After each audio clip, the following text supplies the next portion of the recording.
ni porogaramu isoko y'ubugingo.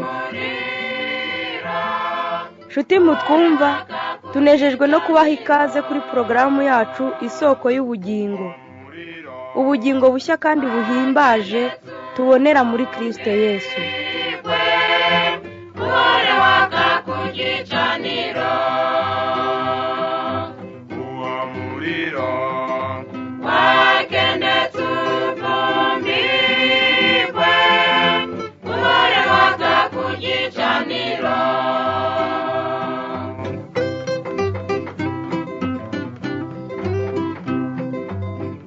Nshuti y'isoko y'ubugingo, tubahaye ikaze mu kiganiro cyacu. Uyu munsi turaganira ku isano iri hagati ya Pasika y'Abayuda n'urupfu n'izuka by'umwami wacu Yesu Kristo. Ikiganiro isoko y'ubugingo ni ikiganiro cy'itorero rya Pentecote ryo mu Rwanda ADPR. Mwagitegura kandi mugiye kukigezwaho na Pastor Clement Muganza.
Nshuti mwene data ukurikira iki kiganiro, kugira ngo dusobanukirwe isano iri hagati ya Pasika y'Abayuda cyangwa y'Abisirayeli na Pasika y'Abakristo, ari byo rupfu n'izuka by'umwami wacu Yesu Kristo, reka tubanze tumenye Pasika icyo ari cyo namwe mu mateka yayo.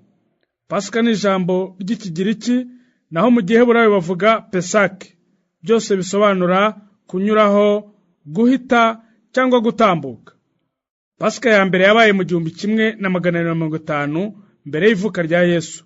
Ibera mu gihugu cya Egiputa, hayoborwaga n'umwami Farawo nk'izina ry'ubwami, ariko ku mazina ye yitwaga Ramsesi wa kabiri. Abisirayeli bari bamaze imyaka 130 yuzuye mu buretwa bakoreshwa na Farawo umwami wa Egiputa. Pasika yizihizwa rimwe mu mwaka, bibuka uko Imana yavanye abasekuruza muri Egiputa ni mu Misiri y'ubu. Nyuma ya Pasika, Abayahudi bamaraga iminsi 7 barya imitsima idasembuye. Mu gihe cya Yesu, i Yerusalemu niho hateraniraga mu kwizihiza iyo minsi. Iyo dusomye ijambo ry'Imana mu Kuva igice cya 12, tubona amabwiriza Imana yahaye umugaragu wayo Mose ngo agende yerurire abana ba Isirayeli nk'abana b'Imana yumvise gutaka kwabo, batakishwa n'agahato bakorerwa muri Egiputa. Atubwira Abisirayeli bafata umwana w'intama cyangwa w'ihene utarengeje umwaka uvutse, mubajye uwo mwana w'intama, mufate amaraso yawo muyashyire mu rwabye, mufate utwatsi twitwa ezobu muduhambiranye, mukore nk'uburoso, nuko ayo maraso muyasige ku bizingiti by'umuryango kuri buri nzu y'Abisirayeli.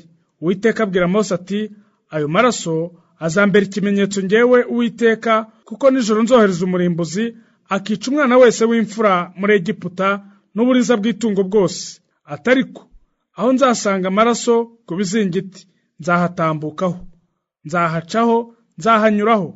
Ati nzarimbura ibigirwamana byose bya Egiputa, Abanyegiputa bazabona iteka mbaciriyeho. Ati uwo mwana w'intama utaramara umwaka, inyama zayo muzazirye zokeje, muzirishe imitsima idasembuye.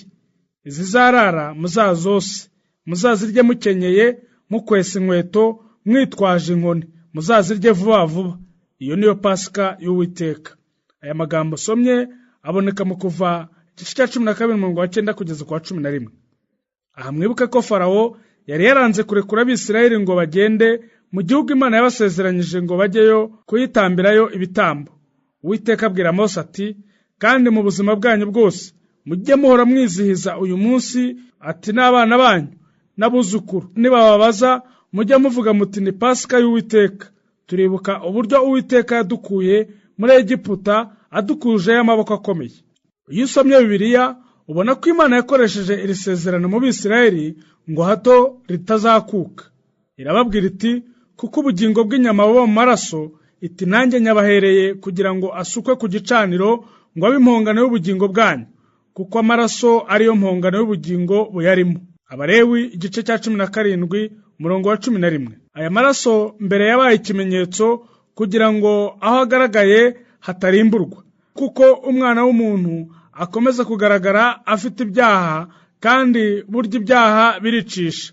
Nyamara Imana yo ikabikunda abantu bayo kugira ngo ibarokore. Noneho itanze isezerano ku Bisirayeli ko amaraso y'amatungo n'ubundi iyahinduye impongano y'ubugingo ngo ajye asukwa ku gicaniro, azajya aba impongano abiheshejwe n'ubugingo buyarimo.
Nshuti mukurikiye iki kiganiro, iri ni isezerano ry'abana ba Isirayeli riri mu isezerano rya kera. Ku banyamahanga rero batari Abisirayeli, Imana yaduhaye isezerano rishya nk'agakiza tubonera muri Kristo Yesu. Ndetse n'Abisirayeli nuko, kuko byagaragaye ko ibi bitambo nk'isezerano bitabasha kumaraho ibyaha by'ababitambye, nk'uko umwanditsi w'Abaheburayo yabivuze ngo, ubwo abakurikiza amategeko yaryo batura amaturo bagatamba ibitambo bitakibasha gutunganya rwose umutima w'ubituye. Abaheburayo igice 9:9 niho ubona aya magambo.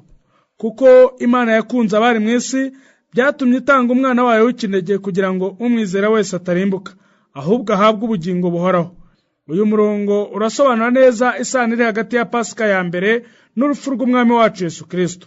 Kuko Pasika ya mbere Imana yakirishije abantu bayo amaraso y'ibitungwa, mu gihe ijambo ryatubwiye ko kubw'urukundo yakunze abantu bose atari Abisirayeli gusa, ahubwo n'abanyamahanga natwe turimo batuye mu isi yose, yatanze umwana wayo ngo apfe urupfu rubi, ndetse urupfu rwo ku musaraba. Yohana umubatiza we yabihanuye mu butayu bw'Iyudaya, ararangurura aravuga ati, nguyu umwana w'intama w'Imana ukuraho ibyaha by'abari mu isi. Aya magambo aboneka mu butumwa bwiza bwa Yohana igice cya 1:29. Nta gushidikanya Yohana umubatiza yagombaga kwerekana ko atari Abisirayeli gusa, ko n'abanyamahanga nabo bakwiriye isezerano, ariko noneho atari amaraso y'itungo, ahubwo ko ari ay'umwana w'intama w'Imana watambwe rimwe bikageza iteka ryose. Bibiliya ivuga ko umwizera adacirwaho iteka, ahubwo ko utamwizera amaze kuricirwaho. Urupfu rw'umwami wacu rwahuriranye na Pasika y'Abayuda.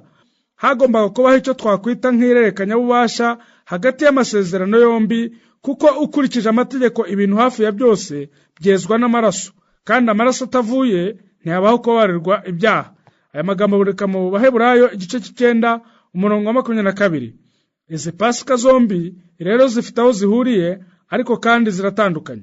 Pasika y'Abayuda ni ukwibuka uburyo Imana yakuye Abisirayeli muri Egiputa ikoresheje imbaraga zayo, imaze kurokora Abisirayeli ubwo umurimbuzi yacaga ku mazu asizeho amaraso ku nkomanizo z'imiryango y'Abisirayeli, akarimbura ahatari icyo kimenyetso cy'amaraso y'umwana w'intama. Kandi bakabikora barya imitsima idasembuye, bayirisha inyama z'umwana w'intama zokeje. Pasika y'Abakristo yo ni Kristo ubwe. Nk'uko Pawulo yandikiye Abakorinto, abereka isano iri hagati ya Pasika y'Abayuda n'iy'Abakristo, aganisha ku gitambo cyo ku musaraba, igitambo gikuraho ibyaha ati: nuko mwiyezeho umusemburo wa kera, kugira ngo mube irobe rishya, mube mutakirimo umusemburo wa kera, kuko Pasika yacu yatambwe ari we Kristo. Aya magambo aboneka mu rwambere rw'Abakorinto igice cya 5:7. Pasika yacu ari we Kristo watambwe, amaraso ye asizwe ku nkomanizo cyangwa ku bizingiti by'imitima yacu, igihe cyose twizeye ko yadupfiriye.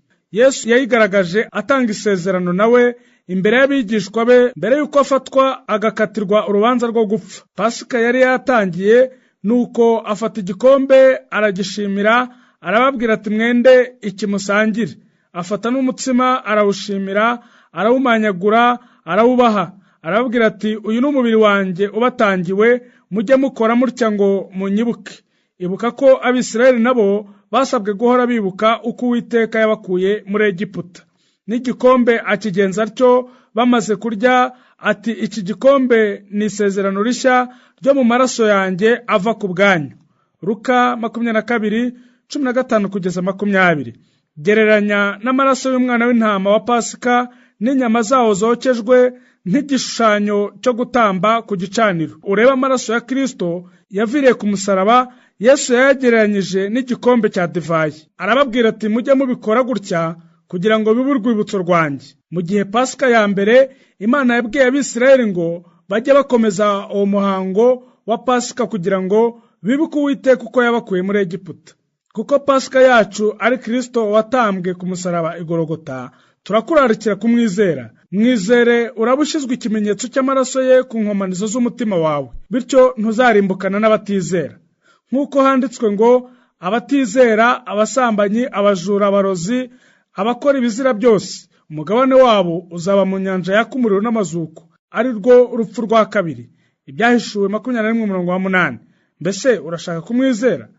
Niba ushaka kumwizera, reka dufatanye gusenga iri sengesho. Mana Data, turagushimye kubw'umwana wawe Yesu Kristo watanze kugira ngo atubere impongano y'ibyaha byacu. Kandi turagushimye Mwami Yesu, tugushimiye urwo rukundo rwawe rwinshi. Bene Data barakwizeye nyuma y'iki kiganiro, bizeye urupfu rwawe, ko ari wowe wabapfiriye ku musaraba. Bakize ibyaha, kandi ikimenyetso cy'amaraso yawe kiboneke ku mitima yabo. Byose tubisabye twizeye mu izina rya Yesu Kristo. Amen.